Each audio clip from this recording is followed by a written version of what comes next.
On se retrouve donc sur BFM Lyon pour cette émission spéciale un an après l'incendie donc de Vaux-en-Velin depuis la médiathèque ici Léonard de Vinci avec nos invités, nos 4 invités. Donc aujourd'hui, vous le voyez, Hélène Geoffroy, bonsoir. Bonsoir. Maire de la commune, merci de nous accueillir ici. Alexandre Vincendet, député de la circonscription, bonsoir. Bonsoir.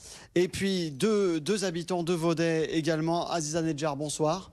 Bonsoir. Vous êtes membre du Conseil citoyen et Jafar Grench, militant associatif, ex-candidat notamment République en marche à la mairie de Vaux-en-Velin, je le précise, parmi les différentes fonctions. On va parler, on va revenir évidemment sur cet incendie de Vaud de la nuit du 15 au 16 décembre.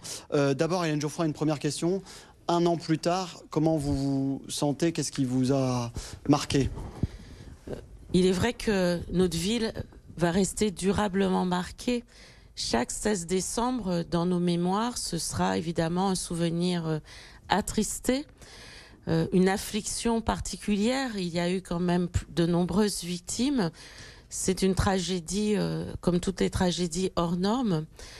Et ça a été le moment d'une exceptionnelle mobilisation des habitants et des jeunes notamment.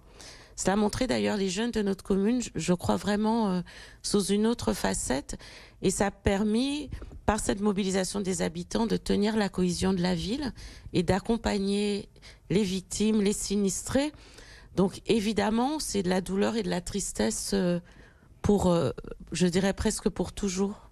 Aziza, quand vous prenez du recul, là, un an plus tard, ce qui vous marque, ça a été la solidarité au moment juste après le drame. Oui, c'est ça.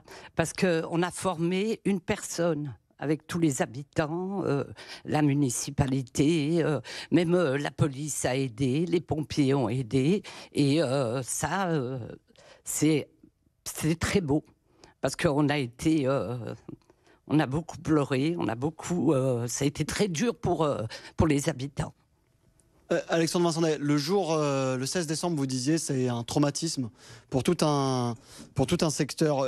Est-ce que vous avez l'impression aujourd'hui, et on le sent, c'est encore dans toutes les têtes, et ça, on l'oubliera pas si tôt finalement? Mais je pense que l'ensemble des personnes qui étaient sur le terrain, et les habitants de Vaud, les habitants de la circonscription, et même je pense que les Lyonnais, voire même les Français, ont été extrêmement touchés par ce qui s'est passé. On parle de la perte de 10 personnes, dont 4 enfants. Et bien sûr, enfin, pour ceux qui étaient sur le terrain, et je pense aussi à Hélène Geoffroy qui a été la première sur les lieux en tant qu'élue, nous qui l'avons rejoint au petit matin, aux policiers, aux pompiers, aux familles. L'émotion est extrêmement forte et à juste titre. Et quand vous avez un drame aussi important qui remet parfois, vous savez, qui remet un petit peu sur le devant de la scène la réalité un peu crue dans nos quartiers, les copropriétés dégradées, le problème des trafics de stupéfiants, on en parlera, la problématique de la politique de la ville que Hélène Geoffroy et moi connaissons bien, d'abord en tant que maire, parce qu'avant d'être parlementaire, je suis un maire, enfin j'ai été un maire en tout cas, engagé sur ces questions-là. Vous savez, c'est le quotidien que nous vivons, nous élus dans ces quartiers, avec et aux côtés des habitants. Je veux dire, ça a re-explosé à la figure de tout le monde avant les émeutes, qui étaient d'autres sujets dont on parlera, je sais, tout à l'heure. Mais en tout cas, c'est des éléments qui marquent une vie d'habitants et une vie d'élus, ça évidemment. Jafar, juste, Vaudey aussi depuis toujours, qu'est-ce qu'on ressent finalement Alors, moi, peut-être rapidement pour revenir sur cette histoire-là, le jour de l'événement, donc le jour du drame, moi, j'étais pas forcément sur Vaux-en-Velin ce jour-là. Je reçois des coups de fil à 6-7 heures du matin où on me dit « Est-ce que ça va c'est à côté on sait que c'est à côté de chez toi, est-ce que ça va? Tu vas bien ?» Et donc, un peu paniqué et voir ça de loin, du coup, j'ai passé une journée un peu bouleversé parce que du coup j'essayais d'appeler les amis, de voir où exactement ça s'était passé, et donc quand j'apprends que c'est à 2 pas de chez mes parents, donc là c'est encore plus une tension encore supplémentaire. Donc effectivement c'est très douloureux de vivre ces moments-là, surtout quand c'est des familles qu'on connaît. Vous disiez tout à l'heure que j'étais militant associatif, je suis président d'un centre social, et une des familles par exemple fréquentait la structure, et donc d'apprendre que cette famille-là s'en est allée, ça vous fait quelque chose.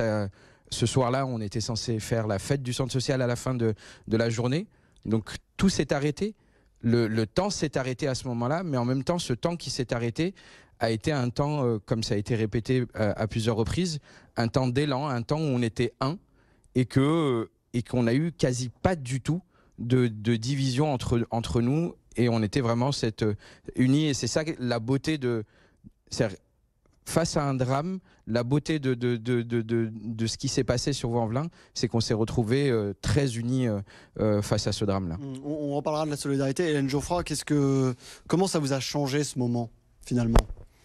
Parce que ça marque une vie.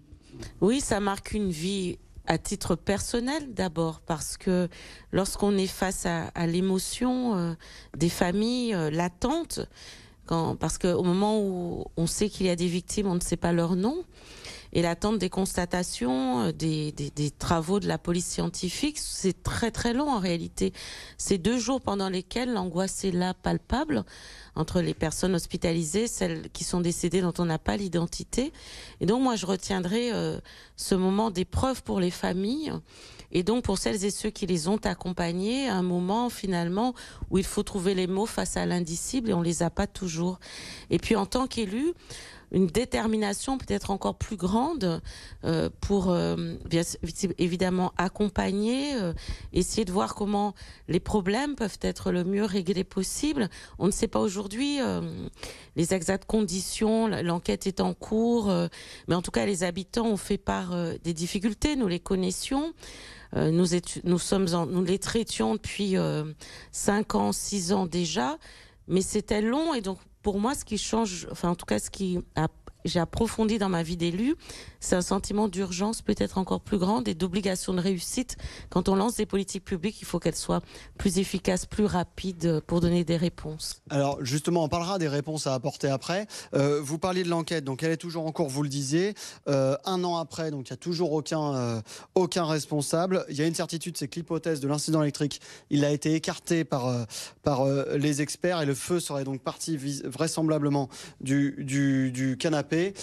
Qu'est-ce qu'on peut dire, et finalement, est-ce que tout a été fait pour éviter ce drame du 15 au 16 décembre? C'est une question qui est difficile, celle que vous posez. Par essence, les drames, on les comprend souvent après le fait qu'ils soient survenus. Est-ce qu'on pourra toujours empêcher qu'il y ait des incendies et des victimes? Je ne le crois hélas pas. En revanche, dire que nous avions, et depuis longtemps, parce que les habitants nous avaient sollicité et commencé à travailler sur ces copropriétés, dont je rappelle que ce sont des propriétaires privés qui les ont, et que donc l'une des difficultés de l'exercice de la puissance publique, c'est intervenir sur le champ du privé. Vous savez, en France, et c'est normal, on protège la propriété privée, et donc c'est sur cela qu'il y a un enjeu majeur, et que moi je suis allée après l'incendie à Matignon voir la Première ministre, et que j'ai demandé qu'une loi soit faite pour que lorsque les habitants, les propriétaires sont démunis face à ce qu'ils vivent, face à la dégradation de leur cadre de vie, la puissance publique puisse prendre la main, ce qui est aujourd'hui encore extrêmement compliqué. Donc je me réjouis qu'il y ait aujourd'hui une loi en préparation, nous en reparlerons, parce qu'il est important effectivement que lorsque la puissance publique est sollicitée par des habitants, la maire que je suis en l'occurrence, j'ai les moyens d'agir, ce qui aujourd'hui est extrêmement limité au vu du droit de la propriété privée. Alexandre Vincendet, les habitants, ils ont alerté justement sur ces problématiques de copropriété privée, mais comment on explique que finalement rien ne puisse être fait si simplement par les pouvoirs publics? Parce qu'en fait, vous avez un principe constitutionnel extrêmement fort, et Hélène Geoffroy l'a rappelé, c'est le principe de la propriété privée. Le vrai sujet, quand vous avez un grand plan de rénovation urbaine, comme c'est le cas ici dans le Mas du Taureau, il est facile en fait d'agir sur les bâtiments des bailleurs, puisque ça fait partie en guillemets du bien public, et donc du coup vous avez une relation directe entre les collectivités, l'État, l'ANRU et les bailleurs. L'ANRU qui est l'Agence nationale de rénovation urbaine.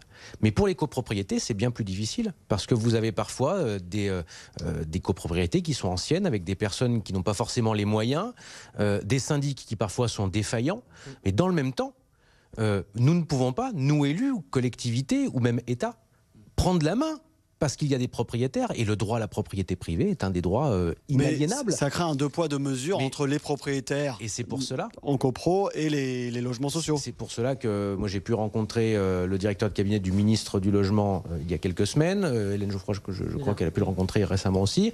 Le but c'est qu'on puisse avancer. Il y a un projet de loi qui a été présenté au Conseil des ministres pas plus tard que cette semaine, et on va travailler dessus. Ce projet de loi, il va permettre des avancées significatives, d'après ce qui nous a été présenté. On ne l'a pas encore vu. Après, il arrivera au Parlement, il viendra le temps après du débat parlementaire, bien évidemment. Mais sur les copropriétés dégradées, aujourd'hui, s'il n'y a pas, entre guillemets, un péril, ce qu'on appelle un péril irrémédiable, c'est-à-dire qu'on ne peut pas faire marche arrière, là, la puissance publique peut avancer, mais c'est très long, ça prend plusieurs années. Là, il faut qu'on puisse prendre la main en cas de défaillance de certains propriétaires qui ne souhaitent pas payer ou qui ne peuvent plus payer.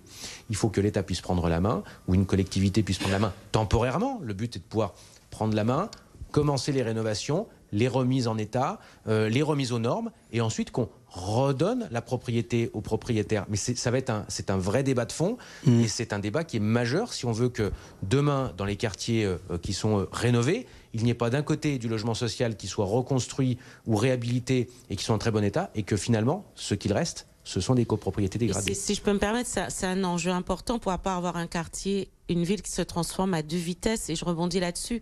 Le Maduro, le Grand Mât est emblématique de cela. Vous avez finalement côte à côte à la fois les logements sociaux avec un plan de rénovation urbaine négocié en 2018 avec le nouveau plan renouvellement urbain. Et puis les copropriétés dégradées sur lesquelles nous avons commencé à travailler avec la même temporalité. Les logements sociaux ont été réhabilités au Mât et nous avons signé en 2022 seulement, en juin 2022, nous signons le plan de sauvegarde. C'est quand même 50 millions d'euros d'intervention sur les copropriétés privées. Mais vous voyez, la temporalité est très différente entre les deux actions. Et c'est vrai que ça donne un sentiment d'injustice après aux copropriétaires. Et on voit bien la différence qui déteint finalement entre les différents immeubles. Et l'enjeu, si vous voulez transformer une ville, il faut pouvoir accompagner des habitants, il faut pouvoir tout traiter. Et à ça se rajoute dans les copropriétés privées d'autres sujets. On a parlé des propriétaires qui peuvent avoir des difficultés. Mais moi, ce que je veux éviter, c'est l'installation des marchands de sommeil qu'on a pu voir s'installer en Île-de-France, qui font que dans les copropriétés d'Île-de-France, c'est devenu un sujet de préoccupation majeure aussi. Jafar Grench. Oui. Non, mais pour rebondir sur ce qui vient d'être dit, effectivement, ce sujet de propriété privée et des copros, en ayant été aussi membre du Conseil citoyen avec ma collègue Aziza à côté de moi, ça a été des vrais sujets, nous aussi, en tant que membre de Conseil citoyen, sur la réflexion à avoir. Et effectivement, on entend le fait qu'il y a la notion de propriété sur laquelle l'État aura énormément de mal à aller dessus, parce que sinon derrière on rentre dans des notions juridiques, alors je les connais pas donc je vais pas m'avancer dessus, mais je suis d'accord que l'habitant, lui, ce qu'il voit, c'est juste de se dire, moi si ça change de ce côté-là, il faut que ça change aussi chez moi. Et ce qu'on entend aussi, et ce que j'arrive à comprendre aujourd'hui, parce que j'ai eu cet engagement au Conseil citoyen, parce que j'ai travaillé pendant plus de 6 ans à comprendre les choses, je comprends aujourd'hui que la temporalité politique n'est pas celle de l'habitant, parce que celle de l'habitant, quand je demande une chose, moi je veux que demain, il y ait un changement. Alors que la réalité, c'est tout autre. Si vous m'auriez posé la question il y a 6 ans, mais justement, moi j'aurais dit, non, moi je veux la solution maintenant. Vous êtes élu, c'est votre problème, c'est pas le mien. Donc faites le changement maintenant. Aujourd'hui, avec le recul que j'ai, je comprends que ça mette du temps. Mais est-ce que c'est pas un problème finalement que ça aille pas assez vite ? Mais en fait, le vrai sujet que vous avez, c'est que quand vous êtes dans une copropriété, il faut que les copropriétaires soient d'accord pour que ça bouge. Si par exemple vous avez des marchands de sommeil, des personnes qui n'ont pas les moyens et qui sont majoritaires, même ceux qui ont les moyens ne peuvent pas suivre. Ils ne vont pas prendre la rénovation de plusieurs millions d'euros d'un immeuble à eux tout seuls. C'est pour ça d'ailleurs qu'il y a besoin, mais il y a besoin justement d'une nouvelle loi, d'une nouvelle législation pour qu'à un moment, justement, on puisse verser l'argent beaucoup plus vite et que d'ailleurs, il puisse y avoir un fonds public qui puisse anticiper même la demande de subvention, qui après sera remboursée avec les subventions qui seront versées plus tard. Il faut pouvoir justement à un moment aussi parfois court-circuiter le syndic. Il y a des syndics qui font pas leur travail, il faut aussi le dire. On l'a vu aussi, et on l'a vu. Ou d'administrateurs judiciaires. Les administrateurs judiciaires, où finalement, la mairie, la métropole ou l'État peuvent donner des injonctions à l'administrateur judiciaire, mais si l'administrateur judiciaire est défaillant, lui dit mais moi je me réfugie derrière mon mandat qui m'a été donné par la justice, et donc rien ne bouge. Donc il va falloir bousculer avec ce projet de loi, évidemment. Et puis il y a la dernière question qui est celle aussi des copropriétés entre guillemets multiples. C'est la question justement des dalles qui ont été construites, où là vous avez plusieurs copropriétés qui sont avec bailleurs sociaux. Il y a l'exemple là où mes parents habitent. Plusieurs acteurs. Et c'est vrai que si vous voulez, et ça il n'y a que quand vous passez du côté de la barrière élue que vous pouvez le comprendre. Avant d'être élu, on a tous été citoyens les uns comme les autres, quel que soit notre parcours. Et on est toujours dans l'immédiateté. Et plus on avance, plus notre société est la société de l'immédiateté. Le vrai problème, c'est qu'on a une déconnexion entre une société qui veut que les choses aillent de plus en plus vite et dans le même temps, des procédures qui font que les temps sont de plus en plus longs. Donc il faut à un moment arriver à ce que... Juste, Aziza Nedjar, qu'est-ce qui vous est remonté par les habitants, finalement, directement? Est-ce que le principal problème, il est là, le problème de la dégradation des conditions de vie? Oui, et puis ils trouvent long. Moi, je sais que j'ai beaucoup d'amis qui habitent les copropriétés, et puis elle dit que ça ne bouge pas. Voilà, il faudrait que ça aille plus vite. Parce que là, typiquement, Hélène Geoffroy, sur le plan lancé de sauvegarde ici, il a été lancé en 2018-2019. Oui, moi je suis sollicitée par sur les habitants en 2016. Voyez, donc on obtient d'être dans un plan national en 2018 et les premières signatures sont en 2022. Et les premières signatures, début de chantier pour les copropriétés, les 13 copropriétés, les signatures sur un plan de sauvegarde donc, qui est important, conséquent, je dis 50 millions d'euros. On signe en juin 2022. Des sujets qu'on négocie depuis 2018 avec des premiers travaux qui ont commencé à l'automne 2022, un peu avant l'incendie, y compris dans la copropriété concernée, parce qu'il a fallu le temps de trouver les accords, de voter. Et ils sont en cours aujourd'hui, en 2023. Près de la moitié des copropriétés ont engagé leurs travaux en 2023, ce qui veut dire que l'autre moitié engage en 2024. Donc pour quelque chose signé acté par l'État en 2018, on peut avoir des travaux en 2024, donc 6 ans passés. Vous imaginez de discussion. Ça laisse le temps de la dégradation. Et moi, j'attire l'attention sur la loi qui arrive, parce que l'enjeu pour moi, c'est qu'elle soit votée aussi. Oui, on va y revenir. Si je peux juste rajouter quelque chose. Au lendemain des émeutes, j'ai fait une note au président de la République. Parce qu'on a eu le débat toujours des extrêmes. L'extrême gauche qui vous disait il n'y a pas assez d'argent dans les quartiers. L'extrême droite qui disait on met trop d'argent. Le vrai sujet, c'est que l'argent, il est là. Le problème, ce qui n'est pas admissible pour les habitants, y compris pour les élus, c'est qu'entre le moment où vous prenez une décision de rénovation et la fin du chantier, vous avez 20 ans. Je vais prendre l'exemple de ce que j'ai connu à Rieux. Je suis élu maire de Rieux en 2014. On décide de lancer un très grand plan de rénovation urbaine. Aujourd'hui, on a un plan de rénovation urbaine quasiment de 400 millions d'euros à terme. Entre le moment où on prend cette décision, dire début 2014, et le moment où on a les premières très grosses démolitions, on commence les premières très grosses démolitions cette année à Rieux, début d'année prochaine, il se sera écoulé déjà presque 10 ans. Et pour que ça soit fini, il faut presque 10 ans supplémentaires. 20 ans, c'est une génération. Je voulais juste réfléchir sur le temps qui est beaucoup trop long.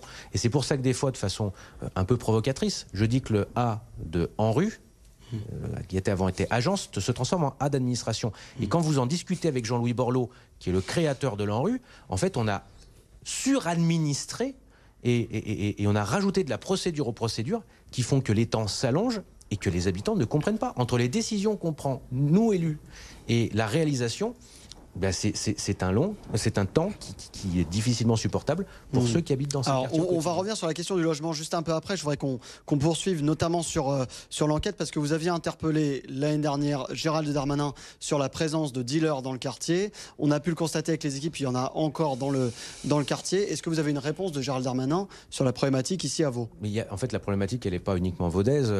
En l'occurrence, là on parle de Vaud, mais elle n'est pas uniquement vaudaise. Ou brandillante ou même lyonnaise. En fait, le problème, c'est qu'aujourd'hui en France, on a un problème sur le trafic de drogue. On en parlera, je pense, aussi durant cette émission. Mais vous avez le sujet des dealers, sur lesquels je pense qu'il faut frapper extrêmement fort, et il ne faut pas faire dans la demi-mesure avec ces gens-là qui pourrissent la vie des quartiers. Mais que je sache, les dealers ne s'achètent pas la drogue entre eux.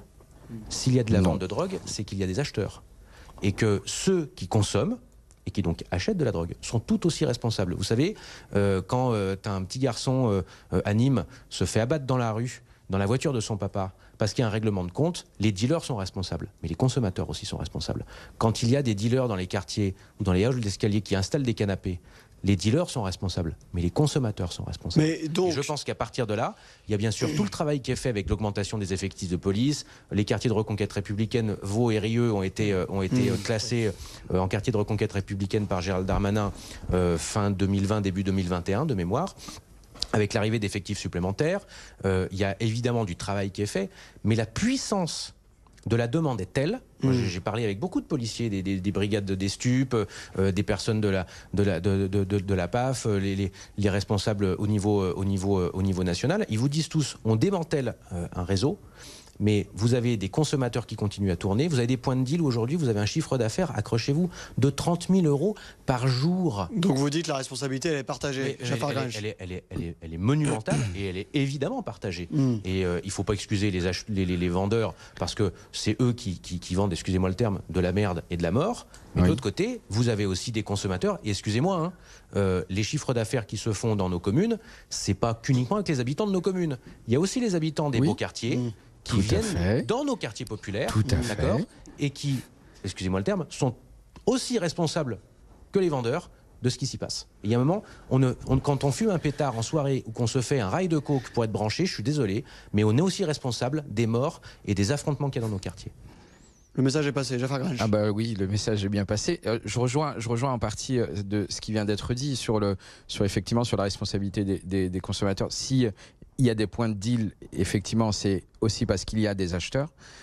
Juste peut-être nuancer un peu plus, c'est que on parle beaucoup de points de deal dans les quartiers, mais je rappelle qu'aujourd'hui, c'est pas que dans nos quartiers qu'il y a ces problématiques-là.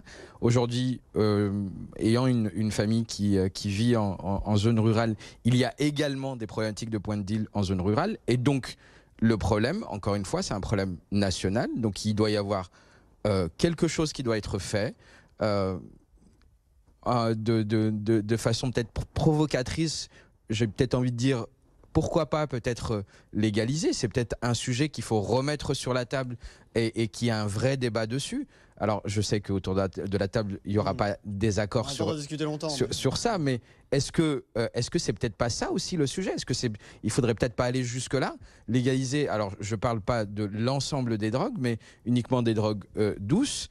Et voir, parce qu'on sait qu'on est un grand pays consommateur de ces drogues-là, donc voir une politique différente sur ça, et répressif et préventive en même temps, et donc faire avancer ce sujet-là. Est-ce que ça empêcherait, par exemple, si on prend le cas du 12 chemin des Barques, les squats, notamment des points de deal dans les halls d'immeubles?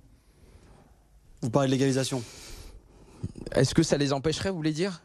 Je sais pas si ça les empêcherait. Sûrement s'il y a une politique répressive sur les autres drogues qui sont drogues dures, où là du coup faut pas peut-être aller chercher à taper que le bas de l'échelle, mais faut aller peut-être voir la racine du problème qui est un problème pas que national aujourd'hui, mais bien international. Bien sûr. Parce que le trafic de drogue, c'est des filières internationales, et donc voir cette problématique au niveau international et retravailler au niveau étatique ces soucis-là, et donc faire avancer la chose. Hélène Geoffroy. Moi, c'est un problème qui est devenu un problème, c'est vrai, national. Le ministre de l'Intérieur, j'ai eu l'occasion aussi de l'interpeller à plusieurs reprises. Il a annoncé un effort déterminant sur les trafics de stupéfiants. Parce qu'aujourd'hui, ce qui est frappant, lorsqu'on fait des réunions de maires, c'est quel que soit le territoire, et je rejoins ce qu'a dit M. Grange, quels que soient les territoires, les maires se plaignent de cette explosion des points de deal. Et il y a 3 points peut-être rapidement à évoquer. D'abord, empêcher l'installation des points de deal ou leur réinstallation. C'est vrai, quand la police arrive à en démanteler, ils peuvent revenir s'installer si on n'a pas une action de présence dissuasive.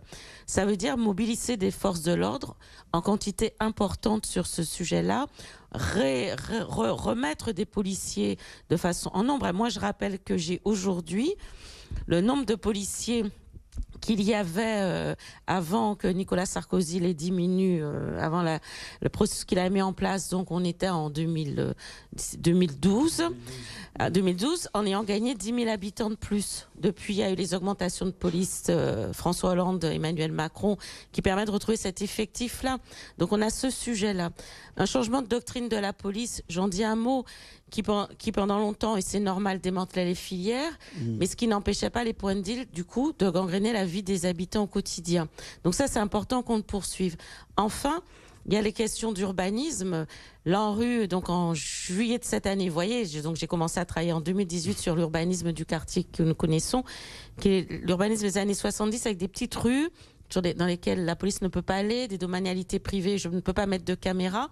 Tout ça, il va y avoir une intervention massive aussi de 30 millions d'euros sur ce quartier qui va prendre quelques années. Et donc, cet urbanisme doit être modifié. Et enfin, je rejoins pour le coup le député sur la question des consommateurs. C'est un problème majeur. Il faut à la fois de la sanction et un plan de santé publique parce que ce nombre ne cesse de s'accroître aujourd'hui. Et je partage vraiment, c'est assez rare pour souligner ça, je partage ce qui est dit par Alexandre Vincendé sur le fait que ces consommateurs des plus beaux quartiers de notre territoire, chaque fois qu'ils s'amusent, en réalité, sont en train de provoquer des drames chez nous. Et donc, j'en appelle aussi de la même façon à leur responsabilité. Juste un mot, Aziza Nedjar. C'est un vrai sujet au sein même des quartiers. Oui, mais ce qu'il y a, c'est qu'il faut prendre le problème à la racine. Quand on voit dans les collèges, on renvoie les enfants, les gamins, on les renvoie et puis ils sont livrés à eux-mêmes. Après, il y en a qui profitent d'eux. Moi, je dis, l'éducation nationale devrait s'occuper de ces gamins qui sont durs. Ils ont peut-être des problèmes personnels. C'est des enfants monoparentaux. Il n'y a pas le papa. Il y a pas. Moi, je dis qu'il faut cerner ces gamins et pas les lâcher au lieu de les livrer à eux-mêmes. Voilà. Juste une dernière question avant qu'on fasse une pause. Est-ce que l'État en fait assez quand même sur ces questions-là? Parce que certes, on a fait le constat, c'est un problème national. La législation, c'est pareil. Moi, de mon expérience de maire, ce que j'ai déposé 2 propositions de loi qui ont été co-signées par plusieurs de mes collègues parlementaires à l'Assemblée nationale.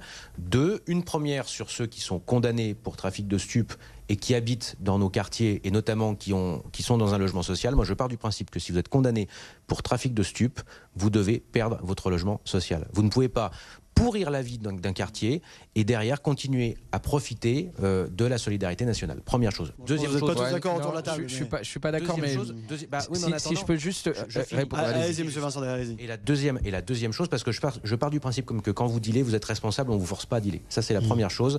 Et il y a beaucoup de personnes en difficulté dans les quartiers et les dealers sont une ultra minorité. Ça, c'est la première chose. La deuxième chose, c'est que pour les consommateurs, moi, je pars du principe que c'est pas uniquement avec une amende forfaitaire délictuelle qu'on réglera le problème. Il faut taper très dur et je pense qu'il y a aussi la question de la santé publique parce qu'on ne traite pas de la santé publique et des ravages que font la drogue sur nos enfants.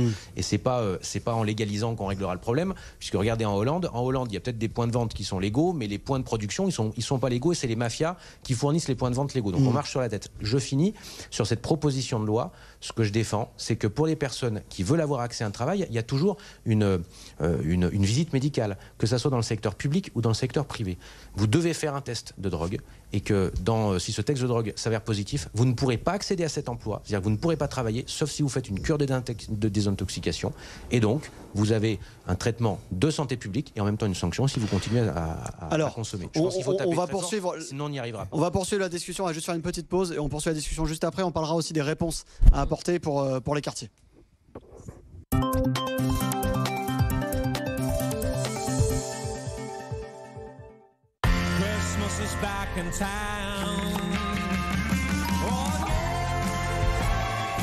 Avec Aldi, les bons réveillons, c'est pour tout le monde, même pour le Père Noël. Ah bah oui, pardon. Aldi, place aux nouveaux consommateurs.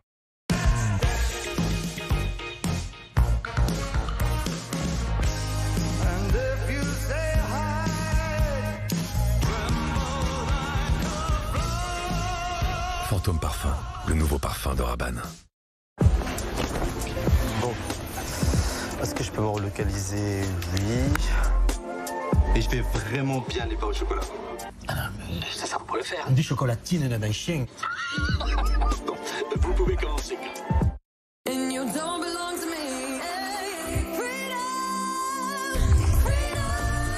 Libre, l'eau de parfum est la nouvelle Absolute Latine, Yves Saint Laurent.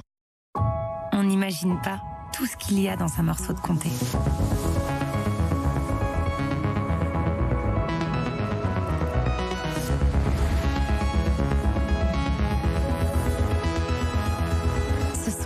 ces gestes qui font son goût unique. Comté, Comté. Votre programme avec Cerise et Potiron. Excellent choix, excellent goût.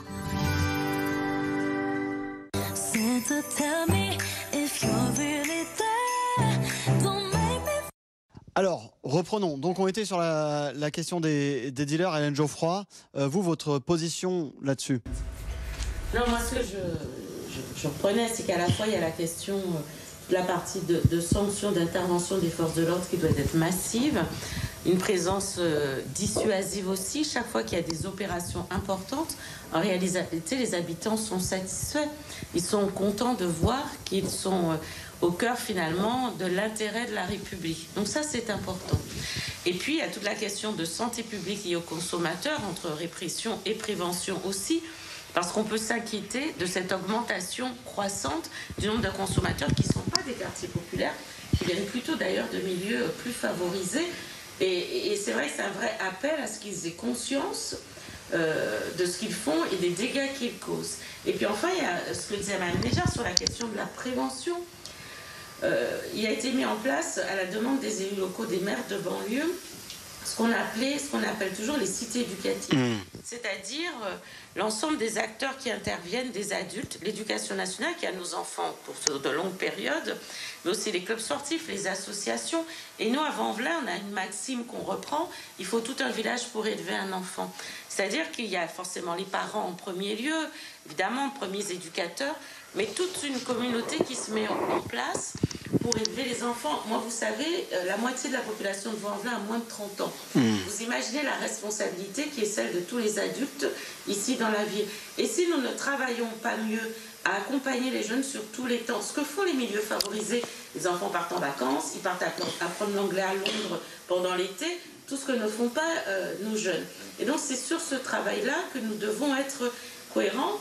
Donc il y a le gouvernement annonce qu'il prolonge les cités éducatives. Il faut en faire un système désormais pérenne, permanent, tout le monde mobilisé sur tous les temps, pendant l'école, en dehors de l'école, les vacances, etc. Donc vous parlez de prévention sur la légalisation typiquement. Votre position? Moi, je ne suis pas favorable à la légalisation concernant les... Parce que finalement, une partie du trafic, c'est la cocaïne et l'héroïne, et ça ne réglera pas cette question-là. En revanche, comme je dis souvent avec humour, ça réglera le problème des consommateurs de cannabis qui, eux, seront plus embêtés et qui viennent justement des beaux quartiers dont je parlais majoritairement. Et je ne suis pas sûre que ça règle le problème de nos quartiers populaires. Moi, je crois plus à une politique de santé et de prévention de ce point de vue-là, comme ça peut être fait sur le tabac, par exemple, et qui a montré des résultats de diminution de consommation de la cigarette. Alors, moi, je voulais peut-être juste revenir sur la proposition de monsieur le député, avec tout le respect que j'ai pour vous, ce que vous disiez sur le fait d'interdire ou de faire sanctionner les personnes qui trafiquent et donc de les faire sortir du parc social. Moi, je trouve que, pardonnez-moi, c'est une proposition presque populiste d'avoir ce genre de proposition, parce que très souvent, ces enfants-là, ces jeunes-là qui trafiquent, parfois certains d'entre eux ne sont plus chez leurs parents. Et donc, en fait, ça serait sanctionner des familles, sanctionner des gens qui sont déjà en difficulté, et de les mettre encore beaucoup plus en difficulté, le fait de les faire sortir de ce parc social. Alexandre Sandré. Dites-moi, j'ai juste posé une petite question. Quand vous avez un enfant, parce que c'est rarement des adultes de 40 ou 50 ans qui dealent dans la cage d'escalier, c'est souvent des très jeunes qui font le chouf ou qui dealent. Quand vous avez un enfant qui est déscolarisé, de 12, 13, 14 ans, parce qu'on sait... Non, quand il est déscolarisé, c'est aussi un problème familial, parce que quand on a un enfant qui est déscolarisé, en tant que parent, on doit faire en sorte que son enfant aille à l'école. C'est pas que le problème de l'éducation nationale. Mais je finis juste, je vous ai pas coupé, si vous me laissez juste permettre de finir. Et que votre enfant est toute la journée dehors, et qu'il arrive avec des affaires que la famille ne peut pas lui payer, il y a peut-être des questions à se poser. Et je suis désolé, on l'a vu pendant les émeutes, vous avez des parents extrêmement responsables qui sont allés chercher leurs enfants pour les ramener chez eux. Et quand on est parent, on a bien évidemment des droits, mais on a aussi des devoirs. Et ce devoir-là, c'est aussi une question de protection de son enfant. Parce que son enfant, quand on le laisse dealer, il y a un moment, on est responsable aussi de ce qui va se passer dans le quartier. Je ne dis pas qu'il ne faut pas d'accompagnement, je ne dis pas qu'il ne faut pas de politique sociale, bien évidemment. Et je pars du principe, cependant, que la sanction, à un moment, doit être beaucoup plus forte. Parce qu'il y a un moment, il y a quand même des questions à se poser. Et c'est une question de tranquillité aussi publique. Et quand vous le faites, je suis désolé, c'est peut-être dur, mais il y a un moment, enfin, vous imaginez, vous les connaissez, les conséquences du trafic de stupéfiants dans les quartiers. Et il y a un moment, il faut aussi avoir peur de dealer. Aziza Nedjar, parce que je vous faire nom de la tête depuis tout à l'heure. Oui, parce qu'en pénalisant les parents, moi je trouve que c'est enfoncer encore plus, comme quand j'entends de couper la cafale. Pourquoi? Au contraire, c'est à l'État de punir ces gamins, je sais pas, leur faire l'armée, leur faire des choses en dehors de Vaux-en-Velin, les punir en dehors de Vaux-en-Velin, mais pas les parents. Non, moi je suis pas d'accord. Vous dites qu'il faut sanctionner les enfants et pas les parents. Moi, parce qu'il faut quand même pas être pénaliser les parents. Caricatural non plus sur le sujet. On peut avoir un enfant d'une fratrie qui dysfonctionne, on n'est pas obligé de punir toute la fratrie parce qu'il y a un des enfants. Et moi, ça m'arrive de recevoir des parents qui me disent c'est le dernier. On ne sait plus comment faire, tous les autres sont installés, on sont sortis. Donc c'est comment nous sommes en capacité de répondre. La plupart du temps, les parents se tournent vers nous. Ils se tournent vers nous, je veux dire nous, institutions, dès l'école en disant on n'y arrive plus. Ils se tournent vers les mères pour nous dire notre enfant a fait une bêtise, il faut le punir. C'est rare que les parents disent le contraire. Après, quand on a des familles de délinquants, c'est autre chose. Qu'une famille de délinquants, c'est-à-dire des grands-parents aux petits-enfants qui sont tous installés dans le trafic de drogue, ça arrive aussi. Là, on est sur des mesures qui peuvent être plus coercitives, et effectivement, y compris sur la question du logement. Parce que là, c'est plus grave que ça. Ce sont des bandits installés au cœur de l'immeuble. En revanche, quand on a un enfant qui dysfonctionne, et je crois aussi, moi aussi, aux mesures d'éloignement dont on parle, elles sont difficiles à prendre. Nous, à Vaud, on travaille sur cette question-là avec le procureur. C'est une des demandes que je lui ai faites, c'est quand il y a des procédures d'éloignement qui sont prononcées par la justice, qu'elles soient vraiment mises en œuvre. C'est-à-dire que quand on voit revenir la personne qui a été condamnée à ne pas revenir sur Vaud, eh bien, il faut vraiment la rééloigner. Sinon, on ne comprend plus la sanction non plus, et elle terrorise les gens qui ont contribué à ce qu'elle soit arrêtée parce qu'ils ont témoigné. Donc c'est sur ça que je dis. Et donc moi, je ne serai pas moi non plus sur des mesures systématiques de suspension, parce qu'en réalité, et je finirai là-dessus, en réalité, le droit existe déjà si on veut sanctionner. Si on veut le faire, il faut donc se donner les conditions de mettre en œuvre les lois qui existent, ce serait déjà bien, et effectivement d'accompagner plus. Et moi, quand j'entends les mesures de la ministre Aurore Bergé sur la parentalité, je regrette que les dispositifs, qu'elle ne parle pas plus des dispositions que moi, en tant que mère, je pourrais prendre quand j'ai des familles dans mon bureau qui me disent « je ne sais plus comment faire avec mon dernier ». Mais déjà, quand vous faites... Et après, on reviendra sur la c'est question pas du systématique et aveugle. Vous savez, on est dans un état de droit. Et donc, vous avez ce qu'on appelle l'individualisation de la peine. Si en effet, en tant que maire, j'ai mis en place la possibilité d'aller jusqu'à la suspension pendant 1 an des aides municipales. Mais vous savez, sur les dizaines de familles que j'avais reçues en tant que maire, mais vous en sanctionnez une infime minorité parce que vous avez des familles de voyous.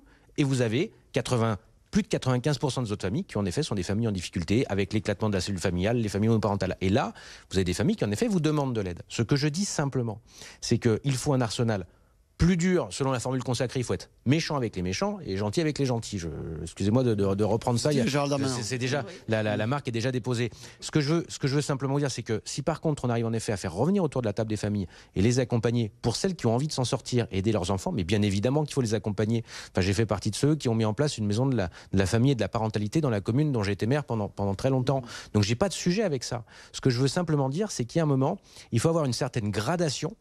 Et que pour ceux qui veulent s'en sortir et aider et être accompagnés et qui en ont besoin, il faut les accompagner beaucoup plus fortement. Ça, c'est une réalité parce que vous avez des parents qui aujourd'hui sont tout seuls face des fois à des grands gaillards de 15-16 ans qu'ils n'arrivent plus à gérer. Et ça, c'est une réalité. Mais de l'autre côté, c'est aussi la sanction très forte pour ceux qui n'ont pas envie d'entendre. Pour finir sur ce sujet, Aziza. J'ai rencontré une maman. Son fils, c'était au mois d'octobre. Il avait déjà été renvoyé du collège. 13 ans, le gamin. Et il n'a pas de papa, ce gamin. Et justement, c'est ce que je disais, il faut dialoguer avec eux pour voir ce qui ne va pas dans leur tête. Parce qu'il y en a, ils vivent peut-être l'enfer chez eux, ils sont pas bien, et justement, il faut creuser avec ces gamins pour essayer de les sortir de. Vous savez, il faut qu'ils continuent à faire des études. Il y a de la prévention à faire, c'est ce que vous dites, c'est ce qui a été dit. Et d'éviter de tomber effectivement dans cette problématique de trafic. Peut-être juste une dernière chose sur parce qu'après il y a encore beaucoup de sujets à aborder. Juste une petite dernière chose sur ce sujet-là. On remet beaucoup aussi la responsabilité effectivement sur de dire que c'est la police qui doit intervenir, c'est l'État qui doit intervenir. Je vais être un peu plus critique là envers moi, habitant. Je pense que l'habitant, lui aussi, a sa part de responsabilité à prendre. C'est-à-dire que quand on voit, et ça arrive des fois, on a vu l'exemple dans un quartier à Marseille où des habitants ont fait le choix de prendre les chaises, de s'asseoir devant le bâtiment et donc d'empêcher que les choses tournent. Et je vous assure que ça marche. Et que si vous prenez une chaise et vous vous mettez au même point de deal... Comme à Villeurbanne où il y a eu des habitants qui sont allés déloger les squatteurs. Alors déloger, moi quand on me dit déloger, c'est manu militari, donc je ne veux pas me retrouver demain avec des milices dans nos quartiers, parce que ça voudrait dire que vous prenez demain... la non-violence, c'est ce que vous dites. Vous posez des chaises un petit peu, parce que du coup, moi de me retrouver avec une milice d'habitants ou une milice, comme on voit dans nos rues lyonnaises autres, qui vont venir nous dire on va enlever cette racaille de nos rues. Non, en fait, c'est pas ça que je veux. Je veux qu'on fasse ça de manière douce et que ce soit les habitants eux-mêmes, pas seuls, mais à plusieurs, de venir. Et je vous assure que si vous prenez des chaises et vous vous mettez au même endroit qu'eux, d'eux-mêmes, ils vont s'en aller parce que du coup, le trafic va être empêché. Après, parce que si du c'est coup, pour leur commerce... Ça peut déplacer juste le problème après, si c'est pour peut-être. Mais imaginez-vous que si tout le monde fait cette même pratique-là, bah ça va peut-être le mettre dans les beaux quartiers finalement. Alors, juste, on va parler de cette proposition de loi parce qu'on l'a évoqué tout à l'heure sur les copropriétés qui se dégradent. Donc l'idée c'est d'agir plus rapidement. Elle doit être examinée en janvier par les parlementaires, fin janvier. Est-ce que ça va dans le bon sens, Hélène Geoffroy? Est-ce que ça peut aider? J'ai eu les premières mesures annoncées, je n'ai pas encore vu le texte, mais évidemment, il sera bientôt publié, donc je pourrai pencher de plus près. En tout cas, j'avais fait à l'époque, après l'incendie, lorsque je suis allée voir la Première ministre, j'avais fait un certain nombre de préconisations qui semblaient être dans le texte, notamment sur la capacité de prendre la main puissance publique, donc État et collectivités locales, donc chez nous, ville, métropole et État, pour être en capacité de traiter le sujet. Pour la copropriété du Rhône qui a connu ce tragique incendie, elle était sous administration judiciaire. Nous ne pouvions pas intervenir et obtenir facilement que les travaux soient faits. Il nous a fallu plus d'1 an et demi pour enfin obtenir la réinstallation d'un syndic qui pouvait lancer des travaux. Donc c'est ces sujets-là que j'ai demandé qu'on puisse traiter très concrètement, plus l'accélération des procédures. Donc il y a en tout cas dans ce qui est annoncé, des dispositions de ce genre-là. Et puis ensuite, il y a la question du débat au Parlement qui peut enrichir, et puis son vote. Alors évidemment, nous sommes plusieurs maires concernés, de plusieurs sensibilités, je veux le dire comme ça, aussi politiques. Donc j'espère que le Parlement acceptera de voter... On a un député parmi nous, ça tombe bien. Voilà, c'est aussi à lui que j'adresse la question. Acceptera de voter ce texte, parce que je ne voudrais pas que toutes sortes de considérations des uns et des autres empêche de transformer la vie quotidienne, parce que c'est aussi ça le sujet. C'est si tout est bloqué, ça veut dire que concrètement, la vie des habitants de ma ville ne peut pas être améliorée si le Parlement plus rapidement, si le Parlement ne vote pas. Elle va voter cette loi, Alexandre Vincent? Je l'espère. Vous savez, je pars du principe, et c'est comme ça que j'ai été élu en tout cas, et dans cet esprit-là, c'est de partir du principe que j'ai toujours préféré mon pays à mon parti. Parce que finalement, quand vous êtes élu, quel que soit votre niveau, élu local ou au niveau national, c'est ce que vous faites concrètement pour les habitants de votre territoire et de votre pays qui compte. Voilà. Et cette loi, si elle permet de faire avancer les choses dans le bon sens, je l'ai toujours dit, quand les choses iront dans le bon sens, je les voterai. Il y a peut-être certainement des enrichissements apportés à ce texte. Moi, sur les premières mesures qui m'ont été données, elles me paraissent plutôt aller dans le bon sens. Raccourcissement des procédures, on peut quasiment diviser les temps par 2, ce qui est plutôt une bonne chose pour la prise, pour la prise de contrôle partiel ou temporaire des copropriétés. Prendre la main sur le syndic ou sanctionner le syndic s'il ne fait pas son travail. De l'argent supplémentaire, en tout cas la façon de le débloquer différemment avec la création d'un fonds dédié. Au-delà de la question des copros, la question des commerces dégradés, parce qu'aujourd'hui c'est pas si simple que ça de les faire prendre en charge également sur les décisions judiciaires. cher.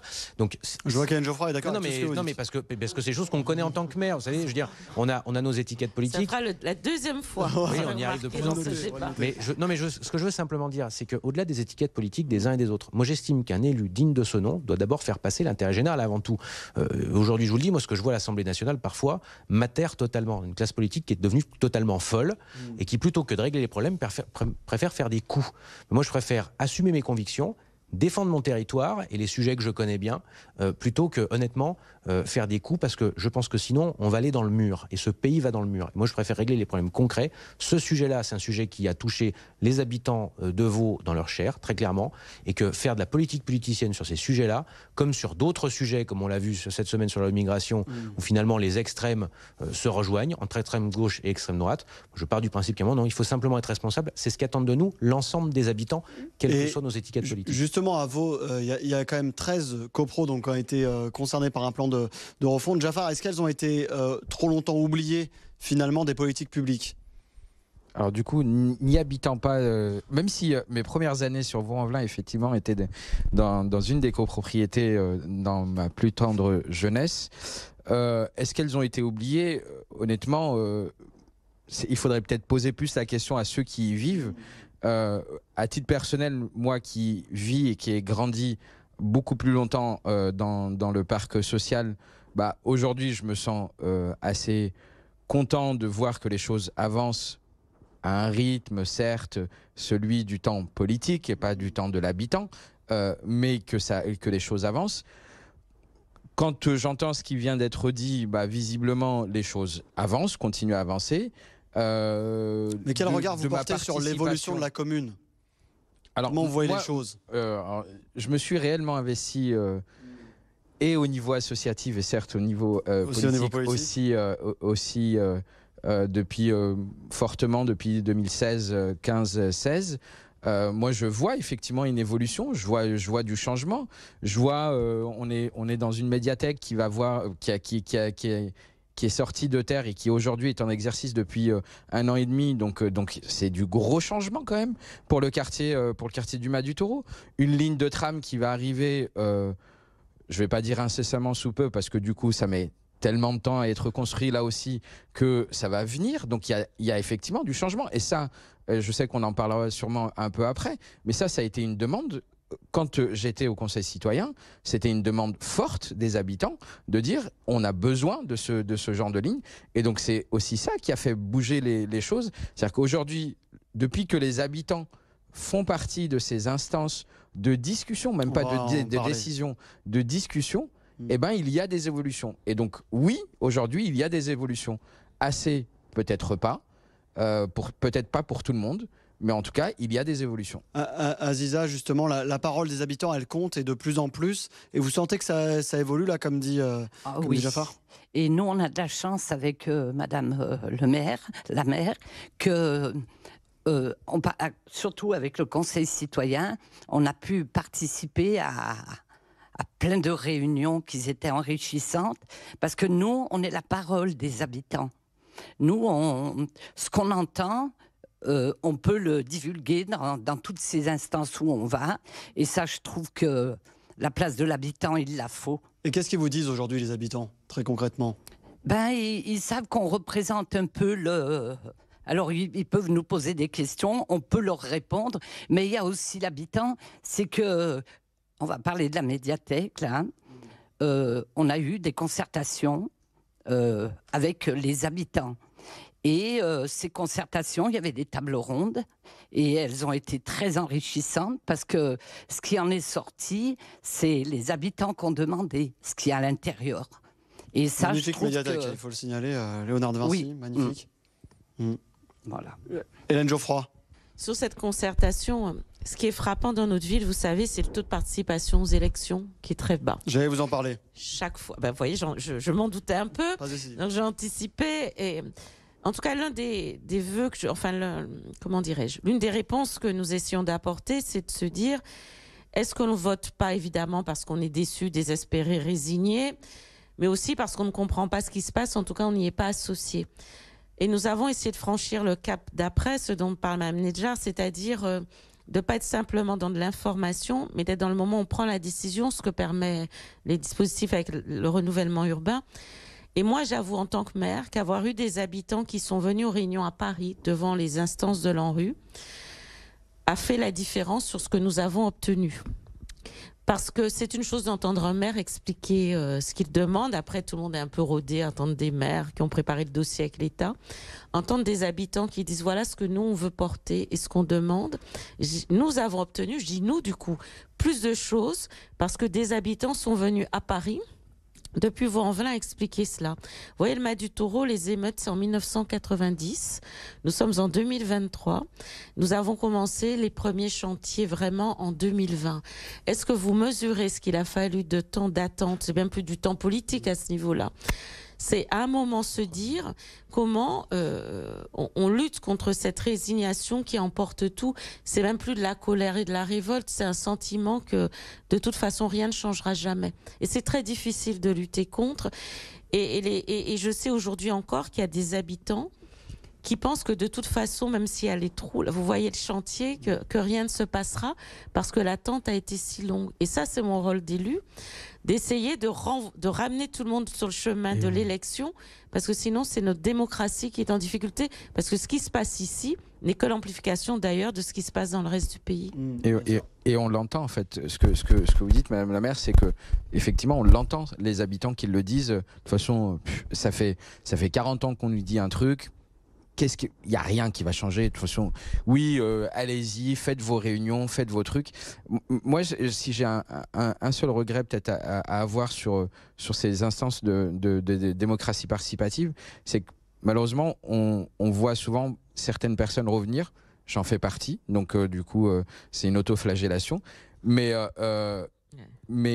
c'est un vrai regret parce que du coup, regret et échec. Et je me dis, c'est peut-être aussi un échec. Pas que au niveau politique, mais même au niveau nous habitants, moi en tant qu'habitant, de ne pas réussir à convaincre d'autres habitants de leur dire mais viens, tu verras, ça va être entendu, tu verras, il y a des choses qui vont bouger, mais dis que tout ce qui est fait, c'est de la connerie, dis-le. Et alors peut-être qu'on ne t'écoutera pas tout de suite, mais on écoutera une partie de tes propos qui vont faire évoluer et avancer. Ce que dit Madame la maire sur la réunion à Paris, je faisais partie de ces habitants-là qui étaient. Effectivement, je me rappellerai toujours du projet de la maison du projet, où je savais que c'était quelque chose sur lequel ils ne voulaient pas forcément. Et que dans mes souvenirs, certains qui étaient dans l'instance avaient dit quelque temps avant que c'était merveilleux d'avoir des maisons de projet, mais que quand ça arrive pour Vaux-en-Velin, visiblement, c'était plus merveilleux. Et donc de réinsister et de dire, excusez-nous, mais je pense que vous le disiez, donc restez cohérent jusqu'au bout pour ce territoire-là aussi. Et effectivement, je crois que c'était sur ça que ça avait bougé, entre autres. Aziza, justement, c'est ça que les gens vous disent, parce que là, on parle pour eux, mais que finalement, il y a un peu une décorrélation entre ce qui se passe, les décisions qui sont prises, et leur vie chaque jour. Non, mais il y a ça qui est sorti de terre. La médiathèque maison de quartier, ça redonne confiance. Ça a redonné un peu confiance aux gens, parce qu'on l'a attendu. Ça montre qu'il y a des projets qui se font. Voilà. Et que c'est important qu'ils viennent dans toutes les instances qui sont pour entendre ce qu'ils veulent, voilà. Et Alexandre Vincendet, parce qu'il y a eu les émeutes quand même l'été dernier qui ont beaucoup secoué le pays, on a senti beaucoup de décalage finalement entre les attentes et les résultats. Comment on fait pour recréer du lien entre les habitants et notamment les élus, les politiques qui prennent les décisions? Les premières victimes des émeutes, ça a été d'abord les habitants de nos quartiers. Il y a un point commun entre Rieux et Vaux-en-Velin, la médiathèque a été attaquée. Et il y a un deuxième point commun, c'est que Hélène Geoffroy comme moi-même avons fait le choix de mettre ces nouvelles médiathèques en plein cœur de nos quartiers. D'accord ? On les a pas mis dans les quartiers périphériques ou dans les quartiers résidentiels, dans nos quartiers. Et vous avez peut-être une toute petite poignée de voyous qui ont voulu mettre par terre le travail que nous faisons, nous, en tant qu'élus. Mais, ça a été dit, quand on est de cette émission, ce sont des mères de famille, je crois, qui sont venus aussi prendre soin et défendre cette médiathèque. À Rieux-la-Pape, ce sont des habitants aussi des quartiers qui ont défendu la médiathèque et qui ont permis de la sauver. Et je vais même dire mieux, le lendemain, moi je veux dire, j'en ai eu les larmes aux yeux, parce que je veux dire, cette médiathèque, quand on l'a construit à Rieux, on y a mis beaucoup d'argent, on a été très critiqué quand on l'a fait, ça marchera jamais, ça ne sert à rien, etc. Et en fait, c'est un vrai succès, on a plus de 100 000 entrées par an. Dans cette médiathèque, on a eu des... C'est aussi un succès ici. Ah, je suis convaincu que c'est un succès ici. On a eu des collections du Louvre. Demain, on aura certainement... on est en train de discuter avec le Quai Branly pour qu'on ait des collections du musée Jacques Chirac qui viennent à Rieux. Et vous savez, les premiers qui sont venus sur les palissades mettre des dessins en disant ne touchez pas à notre médiathèque, cette médiathèque elle nous fait rêver, elle nous fait espérer, elle nous fait voyager, ce sont les enfants des quartiers. Donc vous voyez, je veux dire, moi je décorrèle totalement, excusez-moi, les voyous qui ont voulu mettre à sac ce qu'on fait dans nos quartiers, et les habitants des quartiers. Les habitants des quartiers, quand ils voient que des maires engagés sur leur territoire lancent de la rénovation urbaine et qui voient les premières démolitions, les premières constructions, les premiers équipements publics, on crée ce lien de confiance. Et c'est pour ça que je pense qu'on est plusieurs élus à s'engager, à continuer à s'engager dans les quartiers populaires, parce que c'est la politique, elle est utile ici. On aura le temps d'en parler encore. Maman et jeune. Je voulais juste un mot. Allez, un mot très rapide. Ouais, maman et jeune, parce que du coup, nous, sur notre territoire, c'est aussi la jeunesse qui s'est mobilisée contre les émeutiers et les mamans, donc les deux. Et donc, c'est ça qui était hyper intéressant de se dire que c'était pas que des parents, mais aussi des gens qui n'avaient pas d'enfants, qui se disaient non, c'est à nous tous tout ça, viens on l'utilise dans le bon sens, exactement. Bon, merci à vous d'avoir répondu et à participer à ce débat. Merci à vous de nous avoir suivis. L'info se poursuit sur BFM Lyon.